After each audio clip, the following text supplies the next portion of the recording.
All right, aloha, everybody. Glad everybody's jumping in and listening in today. It's going to be fun.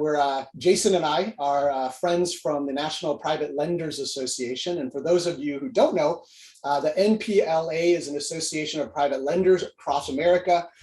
We have a large group of the best leading private lenders in the country who get together to collaborate, work on legislative issues, work on best practices. So a really dynamic organization and association. And Jason and I are founding members of that group. And today we have an opportunity to interview Jerry Norton. And Jerry is a very active wholesaler, fix and flipper.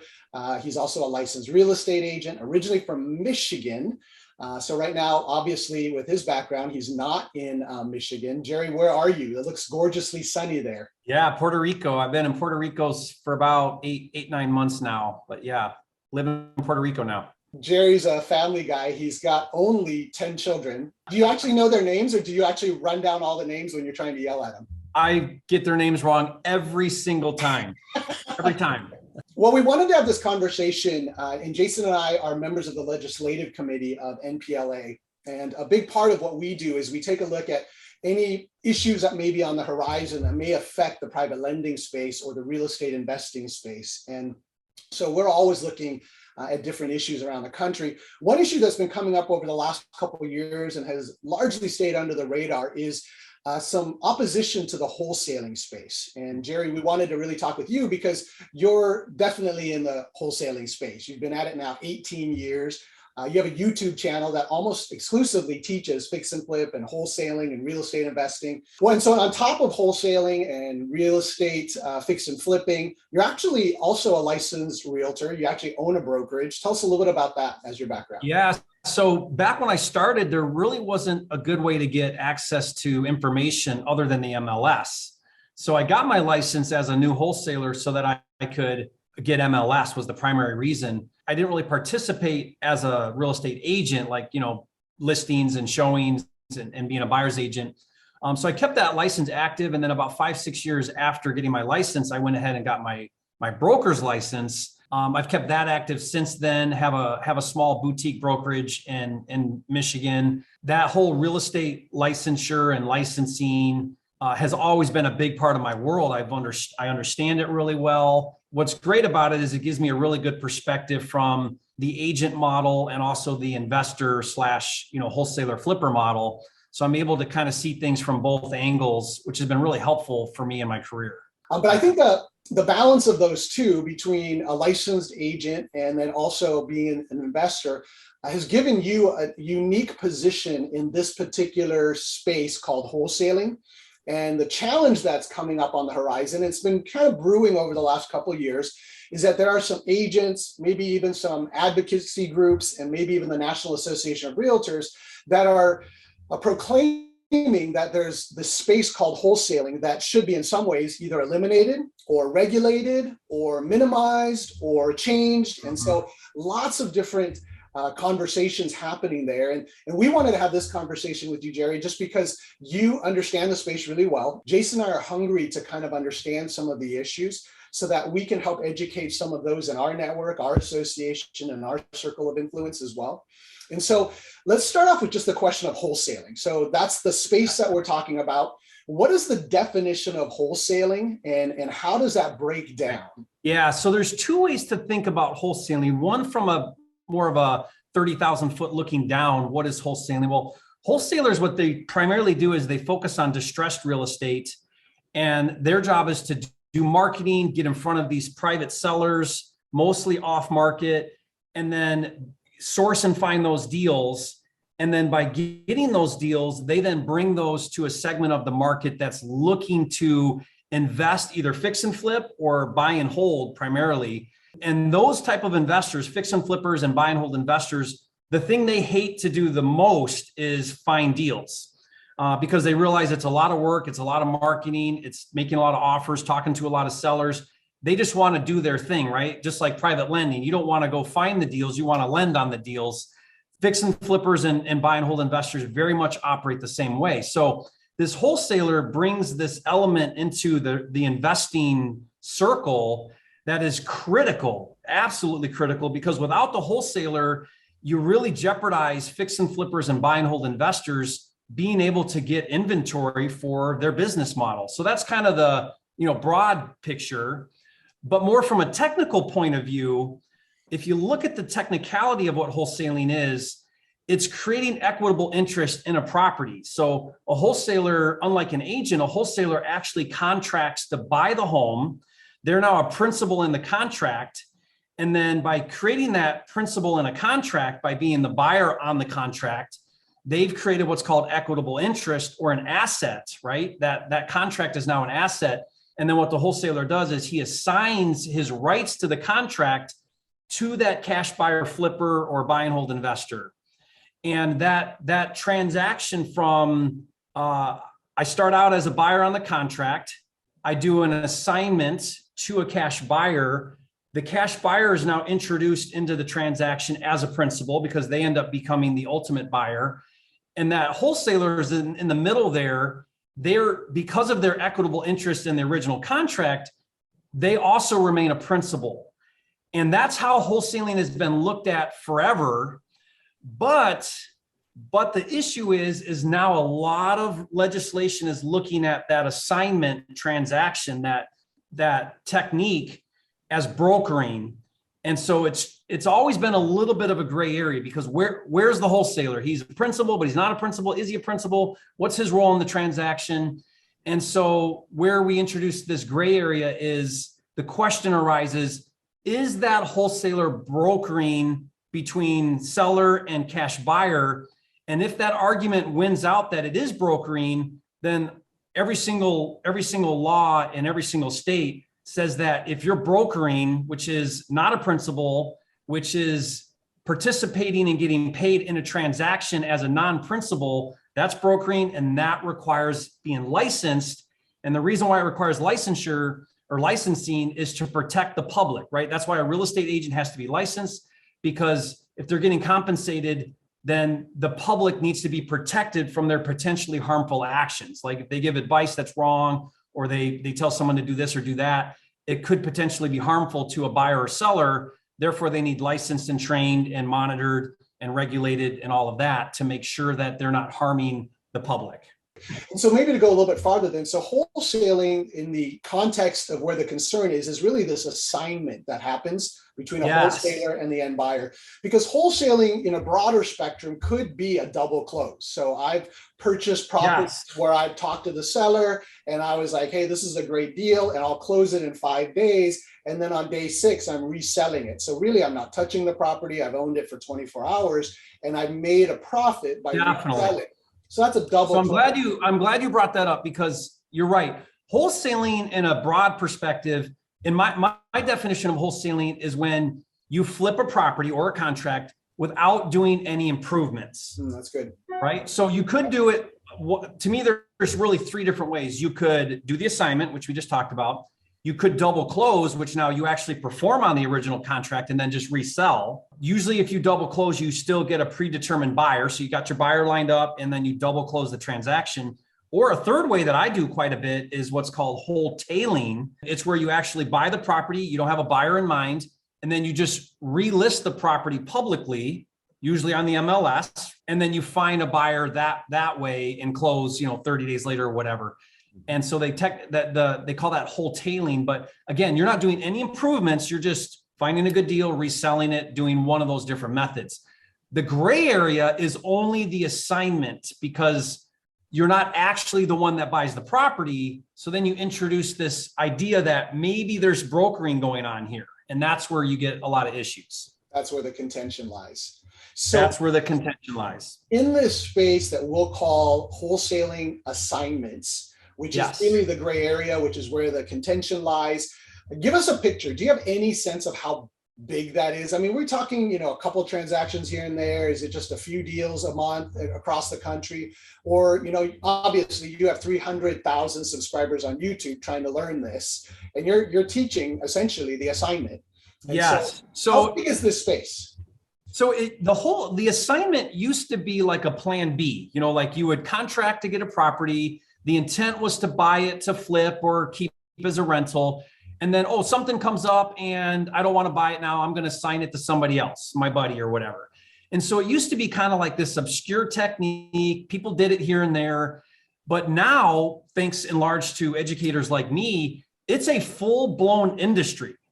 So really, we should all blame you then for all this contention. Yeah, blame me. Yeah. Right? It's all Jerry's fault. It's a full-blown industry now, and it's really hard to figure out the numbers. I kind of have a backdoor into the numbers. 2019, there was an estimated around 550,000 private transactions that took place in America in 2019. Now, not all of those were probably wholesales. There could be some iBuyers in there, or some direct to, buy and hold investor, or direct to fix and flipper, or maybe some retail things going on. But let's just say that the majority of those were wholesalers. And let's just say that the majority of those were assignments, because the assignment is the number one preferred technique because of the no money aspect, right? And so let's just say 500,000 of those 550,000 were wholesales and were assignments. Again, I don't know if that's accurate, but it's just to give us a ballpark. The average wholesale fee right now is around 15,000, 17,000. Let's just call it 15,000. Right. So if you take 500,000 properties at a 15,000 average assignment fee, you're looking at a $7.5 billion industry annually. Yeah. Now, what if it could be 5, maybe it's more, maybe it's 10, but just to put in perspective, it's clearly a multi-billion-dollar a year industry, wholesaling. And I think everybody could agree that we could back into those numbers and have some level of certainty that it's a $1 billion industry.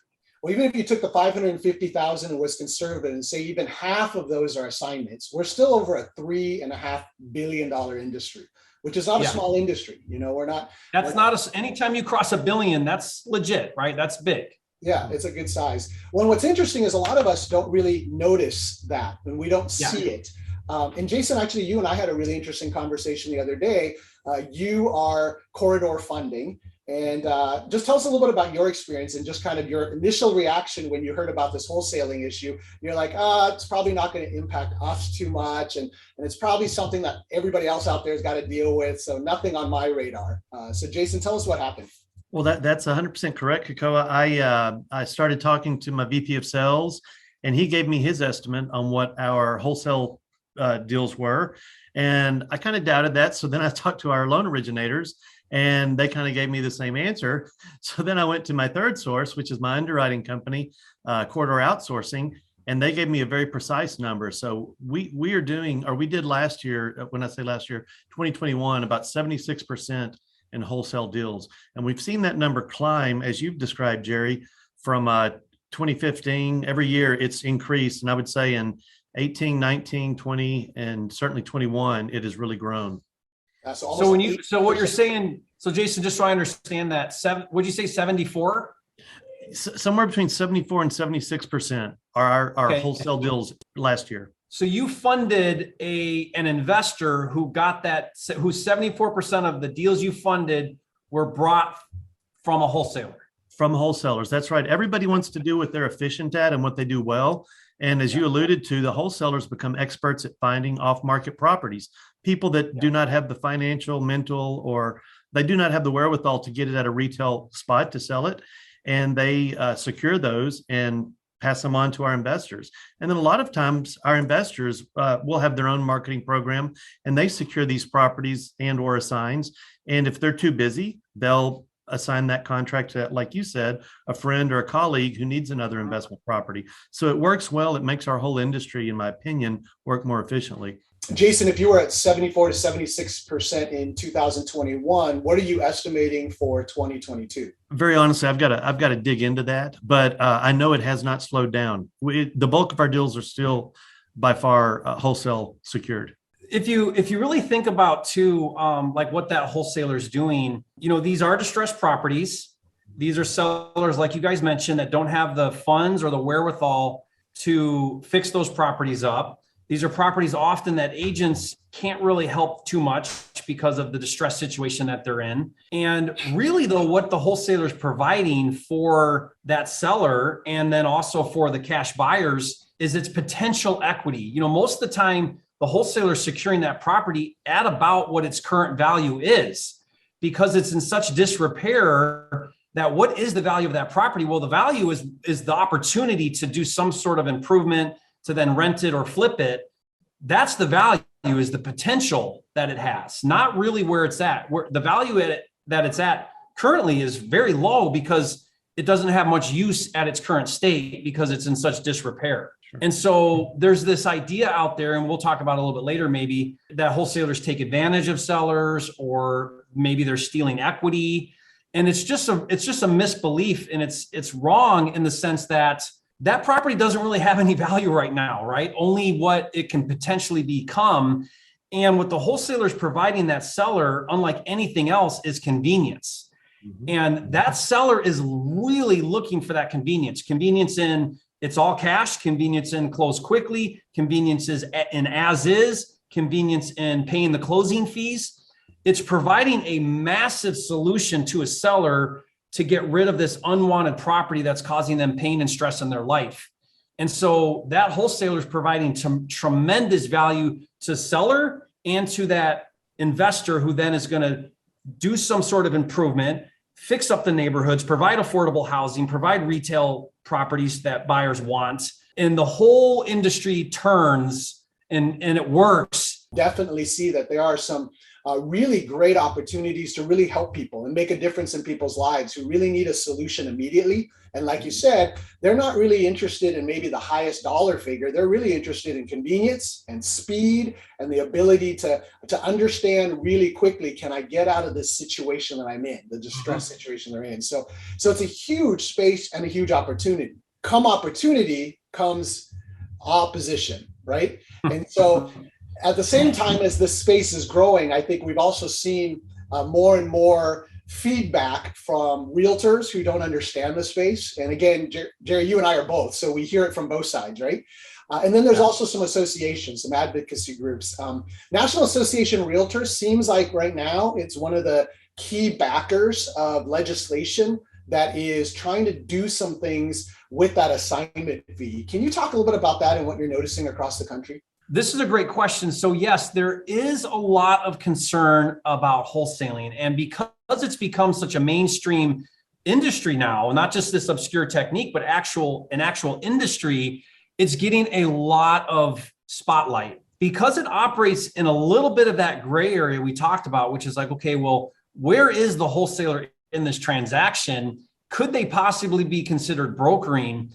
It's opened up to a lot of scrutiny. And that scrutiny is now putting a lot of eyeballs on the wholesaling industry.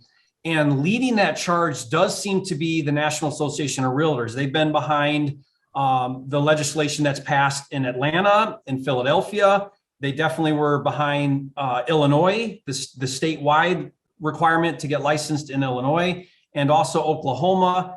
And they're also in the movement right now between Missouri and Kansas that are exploring regulation this year.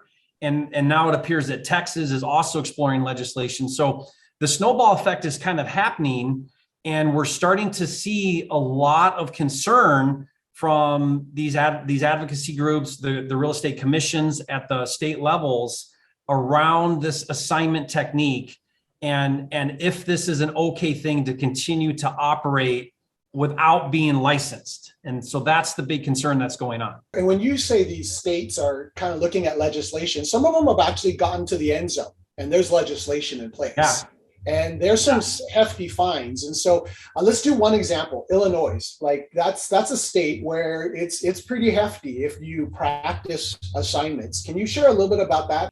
Yeah, so Illinois, they passed a law that said if you do more than one transaction in a 12-month period, then you have to get a real estate license. Your first offense is a $25,000 fine, which is very significant. I mean, that's huge. A lot of other states may have similar fines for a non-licensed commission, is what it's called when you receive a commission that was not under a license. It's more like $2,500. This is $25,000 in the state of Illinois. So a very big deal. Any other states that you're monitoring right now? Well, the other big one that passed last year was Oklahoma. So Oklahoma, in fact, the title of the bill they passed is called the Wholesaler Predatory Act. Like they put predatory and wholesaler in the name of the law. Yeah. And that one's very specific. What they said is they said, it's not so much that you go and you contract with a seller. We're fine with that. It's how you market your contract. All laws pretty much say you cannot market a property you do not own. That's brokering. But what wholesalers are supposed to do is they're supposed to market a contract for sale, not a property for sale, because technically you're not selling the property, you're selling your contract. So that's the right way to do that. But Oklahoma came out and they said, you cannot publicly market a contract for sale. That is considered brokering, and you must have a real estate license to do that. So for example, let's say you're a wholesaler, you go secure a deal with a seller, and you're like, well, I want to wholesale my contract, or I want to flip my contract to a cash buyer. I'm going to post that on a public Facebook group of investors.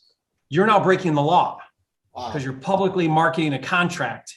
And so Oklahoma says you got to have a license to do that. They've taken the wholesaling technique of an assignment and said, we now changed our laws in the state of Oklahoma. We are considering that brokering, and brokering requires a license. So when you understand brokering and why wholesaling could be considered brokering, it makes a lot of sense, right? Like, okay, well, if the state says that the assignment is actually brokering, then the natural consequence of that being the new law or the way that it's being looked at is, of course, licensing. Now you introduce this whole other world of like, okay, well, now wholesalers need to be licensed. They're going to follow underneath all of the rules of what it means to be a licensed agent, as far as disclosure and paperwork and all of the different things operating under a broker. That broker is now responsible for your actions. There's this whole nother world that it kind of opens up. That's uncharted territory because this is fairly new that's happening. Well, let's just go there for a minute. You said that, obviously the contention is that the actions of a wholesaler via an assignment or marketing a contract is brokering. In your perspective, is it not brokering? Well, it depends on where you sit on what an assignment is. I believe an assignment is equitable interest in a contract. If you believe that you have equitable interest in a contract, then you're a principal, and a principal does not need a brokering license because you're a principal. So where do you fall? If you believe that it's brokering, then you're going to fall into that. You need to have a license camp. If you believe that you're a principal in the transaction, then your position is you don't need a license. But there's some other things going on here that we really need to be aware of. It's not just the brokering aspect, but wholesalers are doing other things that are really catching the attention now of consumer protection agencies. So consumer protection agencies are looking at totally different issues than maybe the real estate commission is looking at under licensing. And so there's two things going on here. There's licensing under the brokering aspect, but then there's also the consumer protection agencies that have some real concerns about how wholesalers are interacting with sellers. Two kind of camps, right? Or two buckets Yes. that we can have a conversation of. Let's talk for just a minute, a little bit farther in this brokering and this licensing side. It sounds like you said earlier, NAR, National Association of Realtors, are really kind of the proponents and supporters of this. Obviously, there's some benefit, right? If everybody who wholesales gets a license, there's a lot of dues that NAR is going to make as a result of that. So, oh, sure. If we look at just the money side of it, NAR understands that wholesaling is a multi-billion-dollar industry. And right now, wholesalers are keeping 100% of their assignment fees. If they fall under licensing, they also fall under the broker agent model. And the broker agent model means that a broker gets compensated for its agent's transactions. So what it would do is it would introduce money now coming back through the broker. It would introduce wholesalers now probably joining NAR, paying dues, paying the state's licensing fees. What happens is the states and NAR now start to get a piece of the wholesaler industry, whereas up until now, they're not. Other than the states that have already passed legislation, but they're not getting a piece of that industry. And by more and more states doing licensing, you're now bringing in some of that income under their umbrella. Well, NAR has 1.5 million members right now. It's been around 120 plus years. They've been, they're a big beast. They're a big association. They're the number one lobbying group in America. They bring in $260 million a year in annual dues from its 1.5 million members. They got other funds and other things they do. That's just membership dues. Yeah. So NAR is extremely powerful as a trade group. I mean, you're part of a trade group. We've just started a wholesaler trade group. You got to respect NAR in the regard that they look out for their members and they fight for their members. And they do a lot for real estate agents in regards to protecting what they believe is in the best interest of their members. And I think the challenge is that they're seeing this gray area. And let's just talk about this gray area for a minute, because obviously there's always somebody who spoils the party for everybody. And there's, we've all been to the college parties and we're like, dude, you shut down the party. Like, why'd you have to do that? And so, and the same thing with the wholesalers, there's some really good people and there's some bad wholesalers. And I just wonder if part of the reason that this is coming on radar is because some of the things that that NAR is contending is that there is some non-arm's length transactions. There's some illegal, fraudulent stuff happening. There's potentially, some brokering that's happening. So there's all these issues. But I think when we really look at it, those issues are real issues. Would you agree? Yeah. So there's some arguments that NAR is making, and again, going back to consumer protection agencies, that are legit concerns. I see where those concerns are that they're raising, and there is some legitimacy to some of the concerns that they have. Let's talk about it. Let's talk about the sellers. So one of the contentions is wholesalers will go to a seller and try to get the price as low as possible and not necessarily disclose everything because they don't have to. Realtors, on the other hand, are bound with code of ethics that we must disclose everything. And our job is to get them the highest, best price for their property in the condition it is, or recommend the best way to get the most amount of money. So there's this contention, right? That it's like wholesalers, they're going in there and their interest is themselves. So the biggest one that NAR and consumer protection agencies, one of their biggest issues is disclosure. So if you think about NAR, they are really big on disclosure, meaning as an agent, you need to be forthcoming, you need to be upfront, you need to be super clear about your intentions. And that is in the best interest of the seller. If the seller knows your real intentions, then they can make an informed decision. Fiduciary responsibility to the seller. Yes. So a wholesaler, there's this area that they operate, which is not a lot of times proper disclosure. So for example, the biggest one that they get in trouble for, we get a lot of criticism for, is saying to a seller, I am a cash buyer. I am going to buy your house for cash. When the real intent is to not buy it and to assign it to somebody else. So by saying I'm a cash buyer when your intention and your real purpose of contracting is to assign it, that's not honest. And so not only is it not honest and it's not proper disclosure, but what NAR and a lot of anti-wholesalers are saying is they're saying that's illegal and it's fraudulent. You're lying, you're misrepresenting, you're lying, and you're doing it intentionally. And that's illegal and possibly fraudulent. So wholesalers everywhere need to stop doing that. They need to really be open about disclosure. So for example, in my contracts with sellers, I say to them, look, I may assign this contract either to another one of the entities I own, or I may assign this contract to one of my partners or investors, or an entity that one of my partners or investors own. And I also have a profit disclosure in my contract that says, hey, my intent to buy this house is to turn around and make a profit reselling it. And so what is all of that doing? It's telling the seller exactly what you intend to do. And that is being honest, it's being open, and it allows the seller to know what's going on. So disclosure is a big one. Another one that they have a lot of problems with is contracts that wholesalers use, meaning that the contracts are very one-sided to the wholesaler and they leave the seller very exposed. And if that goes before a court, they're going to look at that contract from that wholesaler and they're going to say, this contract was all in favor of you and none for the seller. And this is not a legit contract. So what are the things they do? Wholesalers don't do earnest money. They put zero earnest money. And and I know that the way you legitimize a contract is with earnest money. It's consideration. It makes your contract legit because you're putting down a good faith deposit. Wholesalers need to stop doing that. They need to start putting down earnest money. I put down earnest money on all my contracts now because I want to show the seller my good faith. The other thing that a lot of wholesalers have is tons of contingencies. I can back out of this property basically anytime I want. All the way up into a closing, I can back out of this contract. And so that looks really bad to a judge because it's not fair to the seller. We need to level out these contracts to where they're also protecting the seller and the seller's rights. there's nothing wrong with contingencies. I'm not saying that, but it's just these overly one-sided contracts. There's stories of wholesalers that are locking up 40 properties in a month and close on maybe one.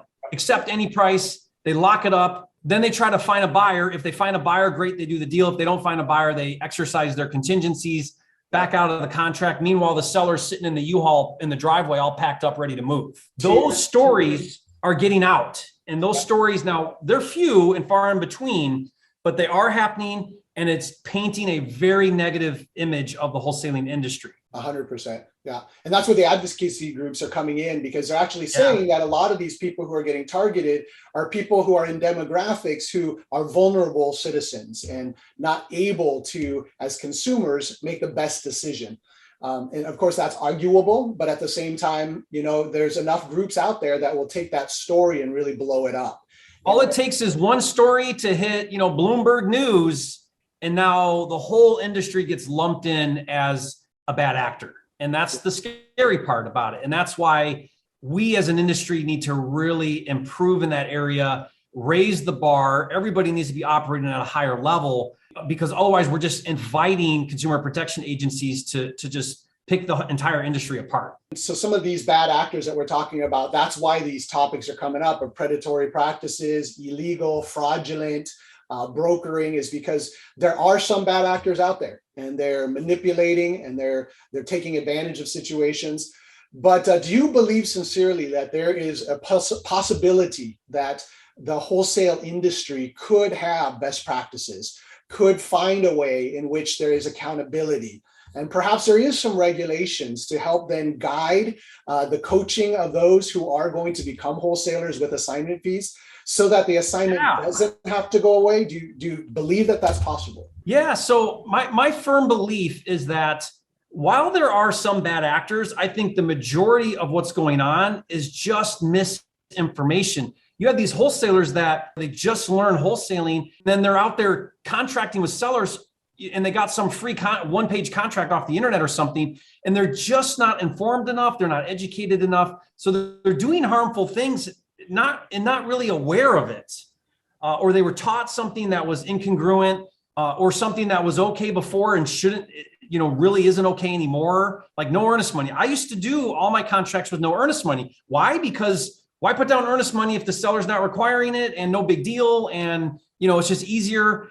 But now I'm looking at it going, no, I need my contract to be as strong as it possibly can. And that means putting down earnest money. So I've adapted and I've adjusted a lot of the way I used to do things to now be operating at a much higher level than I ever did before. And all wholesalers need to do that. So I think, just like you guys are doing with private lending, I think we as an industry need to self-regulate. Like, we don't need to wait for the state to come down on us and mandate it. Why can't we as an industry come together? Why can't everybody that's in the education space get behind a unified way of doing things that is still in the best interest of wholesalers, but also not doing harmful things to sellers? Why can't we have a code of ethics? Why can't we have a best practices? Why can't we have a list of things that a good contract should have to be legit between seller and cash buyer, right? So I firmly believe that those are some things that would greatly enhance our industry. And then when the regulators come knocking, or the consumer protection agencies come knocking, at least we can say to them, look, this is what we stand for. Maybe there's some bad actors and we want to work through that. But as an industry, here's what we believe in and here's what we stand for. And that's, I think, really important to do. Yeah, I mean, obviously self-regulating and creating an association similar to what National Private Lenders Association has done, definitely helps to start to bring some accountability and conversations and collaboration around best practices, because there's always going to be regulations and there's always going to be somebody who will complain about something. But when there's more best practices than there are poor practices, then things start to change. So I know you've been talking a little bit about a association that you're working to try to create. Tell us a little bit about that and what you're hoping to accomplish. It's called the National Real Estate Wholesaler Association, NREWA.org. It's a 501c6, and we are officially formed. Right now, we're working through some bylaws. We're working to put together a board of directors. And then we've got a ton of work to do, right? We want to create a code of ethics. We want to create some best practices. We'd love to have a legal fund where we can kind of go up against some of this really negative stuff that's coming down. We'd love to be able to lobby in some of these states that are considering regulation, like right now this year. We know about some states that are actually proposing legislation this year. So we'd love to have a seat at the table. We'd love to be part of the conversation. Right now, we're so unorganized as an industry that we don't really have representation. Everyone's out doing their thing. And we really want to kind of bring together some representation. And so it'd be a couple things, right? It'd be improving the industry, enhancing the way we do things. It would be a voice that we could then have a conversation with some of these people that are concerned, like NAR or the real estate commissions or the consumer protection agencies, be able to have somewhere that they can come to and talk to us about their concerns, and being able to have some funds to lobby and really go up and help educate people. Like, for example, in Texas right now, they're exploring regulation. And right now, the Real Estate Commission, TREC, is doing a survey. This survey is for them to find out about consumer protection and about licensing around wholesaling. I've emailed my million-plus email list to take the survey. I've done videos on my channel about it. I'm like screaming from the rooftops, hey, if you're in Texas, you need to take this survey and you need to get your happy sellers. You need to get your happy cash buyers. You need to go take this survey and share with the state of Texas the positive side of wholesaling and how it's been good for the market and how it's been good to sellers and good to buyers. We need to go do this survey and help Texas know that wholesaling isn't a bad thing. And we do a lot of good for the community and for the market. That's awesome. You can clearly see you're passionate about this wholesale association. I love it. I love it. Well, and so are you the founder of the association and you'll be the key board member, or how does that look? Yep. So I'm the founder, and we've got a handful of other influencers in the space that have agreed to come on as board members. And so we're still kind of putting together that board, but by and large, we've got huge support across the industry. There's some people that don't want the association, and they feel like the association may invite regulation, or that the intent isn't pure. But me and everybody who I've asked to be on the board, I've asked everybody, will you forego any type of salary? Will you forego any type of compensation for serving on the community? Because what I really want to show the industry and everybody else is, while I have my own for-profit businesses, I want to do this to save our industry. I want to do this to protect and preserve and enhance wholesaling. I've put my heart and soul for 18 years into this industry, and I don't want to see it get overregulated. I'm also totally aware of what's going on. And so I am adjusting the way I'm doing business. I'm starting to do more double closings. We started a fund that does the transactional lending for double closes. I'm telling people, you may want to plan ahead and go get your license already, because the chances of regulation coming are very high in your state, because it's starting to snowball and trickle down to all the states. So, I'm also very aware of what's going on in the industry, and I want to be one step ahead. I think every good business person should be anticipating what may be coming down the road and being ready for it. You've got some on the outside, and maybe even NAR and maybe some of the advocacy groups would say, hey, he's doing this really as a platform for really promoting his own products, and maybe some of the other board members are doing the same. So what are you thinking about how to balance that out? Yeah, so that's a great question, because there could be a potential conflict of interest, right? So here I am on this board talking about an association. It's raising money to do things. And then at the same time, that's a nonprofit. And here I am over here with my own for-profit. Could there be a conflict of interest? And so I get that. I never anticipated that being a concern.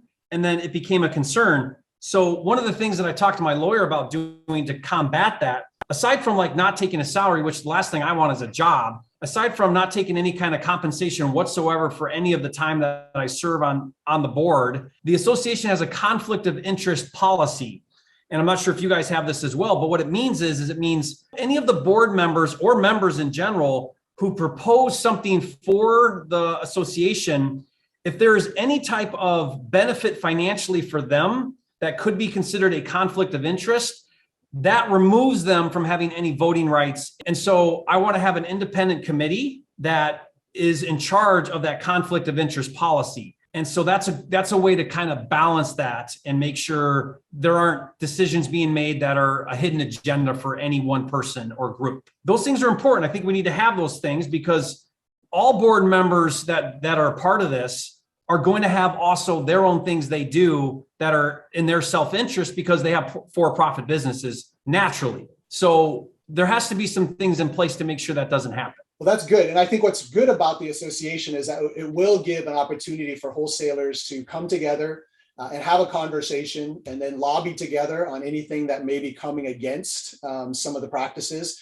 Maybe a code of ethics is a really good thing. And maybe some accountability. I think from our lens as private lenders is that, we see some transactions that are non-arm's length. And if we could have somebody to report that wholesaler to say, hey, National Real Estate Wholesaling Entity, Jerry Norton, et cetera, the long title that you guys have, hey, this guy here is a bad actor. Can you do something about it? Then it helps to keep that one accountable and then helps us to clean up the space. And then really, in some ways, it helps to minimize the entry, and more barriers to entry may be a good thing for the space as well. Well, one idea that we've talked about in the association is, imagine that you went through a code of ethics and a best practices, and then you got certified. So now you're a certified member of the National Real Estate Wholesaler Association. What would that mean? What could that do for you as a benefit? Well, I think you could sit down with a seller and you could say, hey, look at, this is what I stand for. I'm a member of this. I'm actually certified. And I think it's going to give wholesalers that are part of this, it's going to give them an advantage in the marketplace to help sellers feel good about transacting with a member of our association. Well, especially if the association does a great job with marketing to the general American population of the awareness of what wholesaling is. Because I think a lot of people don't know what that is. And if they were educated and realized there were some certified wholesalers out there and what to look for and what those code of ethics look like,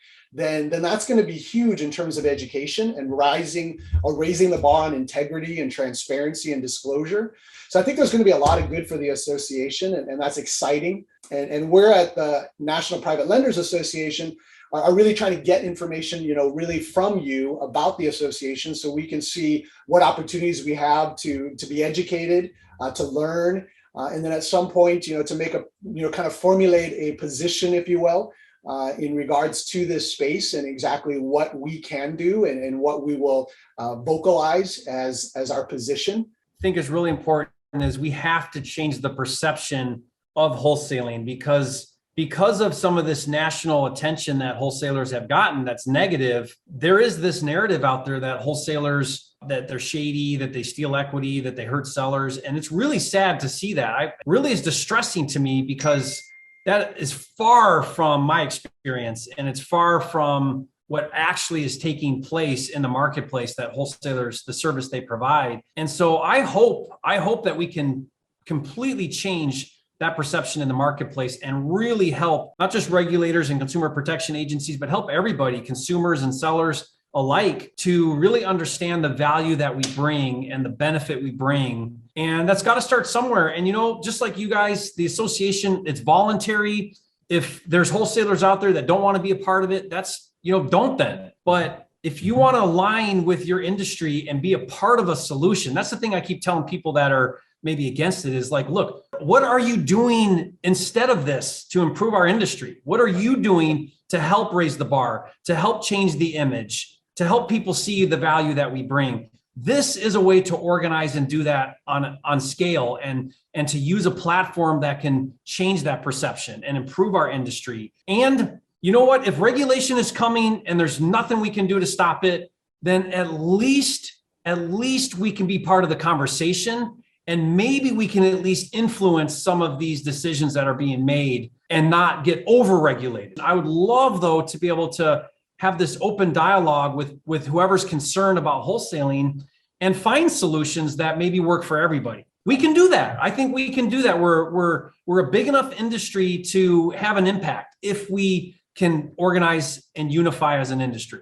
Absolutely. I think it's in the best interest of all the stakeholders involved, from the sellers to the financiers, the wholesalers, obviously, and the investors, and even the end users of the real estate. Absolutely. Yeah, I love that you guys are even looking at this and have reached out because, you're not directly influenced, but you are very much indirectly influenced because your borrowers are buying from wholesalers. So that's the thing that everybody needs to understand is wholesalers impact the entire equation of real estate investing. And so if someone's thinking, what happens to wholesalers doesn't affect me, if you're in the real estate investing space in any way, shape, or form, it does affect you, and it will drastically change all areas of our business, of the investing business, not just wholesalers directly. So I'm so glad you guys have the foresight to recognize that. Well, and thank you for your time. This has been extremely insightful. What's some basic next steps? Like if somebody wanted to get more information about the National Real Estate Investors Wholesaling Entity. You got half of it right eventually. Well, it took me a while to get it too. Yeah, so REWA. Yeah. So the biggest thing right now, because we're not taking in dues, we're still building out the board and all that, is just to get on the waiting list, because then we'll email and inform you of like things that are progressing. If you go to nrewa.org, then there's a spot there where you can just get on a waiting list. And all that means is we'll email you as things progress. Like I said, we've got thousands. It's been amazing. We've got thousands of people who are now on that list. So it's exciting to see the interest and the involvement people want to have, and the belief around how this could really help us and help everybody. So if any of your listeners or whoever sees this, for now anyway, can go there. If you go there and there's other things going on, then check it out. But as of this recording, that's kind of where we're at. Perfect. nrewa.org. Sign up to get on a waiting list and get information eventually, which is great. Jerry, just please stay in touch with us. If there's other things that we can do to help process and what's happening, we are very interested in the space, and it does directly correlate to what we do. And so hopefully this is the beginning of many more conversations to be had. But this has been extremely educational and highly inspiring, especially because we keep looking at the sunshine behind you and keep thinking, man, we got to hit the beach soon, man. Yeah, and likewise, we work very closely with cash buyers, which is your borrowers in your industry. So I would love to also be a part of what you guys are doing. How can we help you on the lending side? I mean, if wholesalers didn't have buyers that weren't getting funding, the wholesaling model wouldn't work. So you guys are an integral part of our business model too. We need you cash buyers that have access to funding to buy these deals. So, it's amazing how we all work together, and sometimes we don't realize how important we are for each other in this business. Yeah. Well, and we may have a lot of feedback from our membership for your association on some of those best practices and some of the ideas coming from our side, because as lenders with underwriting teams, we're watching all of the unethical behavior and all the concerns. And so if we presented some of those to you folks, then those best practices really could address some of the things that a lot of the NARs and the advocacy groups may be wanting to champion. So let's keep the conversation going. This has been absolutely fantastic. To everybody who's been listening, thanks for sticking. It's been a little bit of a longer conversation, but man, it's felt like 5 minutes, man. This has been fantastic. So thanks to all the listeners. Thanks, Jerry, as well, for jumping on. And then Jason, thanks always as well. So until then, if you need more information from any of us, we'll have some information in the notes. Otherwise, for now, have a great one and take care. And from us in Hawaii, aloha.